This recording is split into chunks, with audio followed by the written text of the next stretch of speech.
Welcome to Kenton Teaches. Enjoy the video. You begin by making sure the hardware and account are ready.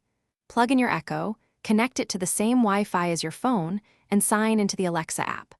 Once done, enable calling and messaging and voice responses in settings so Alexa is allowed to reply verbally. Make sure the microphone is unmuted, set an appropriate volume, and choose a wake word you'll use. These first actions let Alexa receive and respond to your requests immediately. Next, focus on execution. Create a voice profile so Alexa recognizes you and tailors responses. This also prevents crosstalk with other household users. Then enable the skills and permissions needed for the features you want, for example, communication, routines, and notifications, and grant microphone and contact access.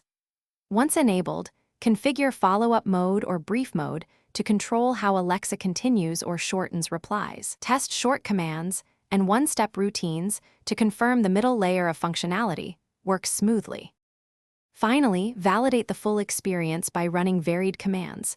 Ask questions, make a call, trigger a routine, and try follow-up questions to confirm conversational flow.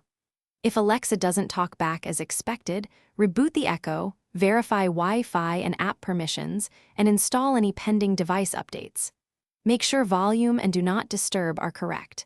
If problems persist, retrain your voice profile and toggle microphone access before considering factory reset. This commonly fixes misrecognition without losing settings. Thanks for watching. Please subscribe if this video was helpful.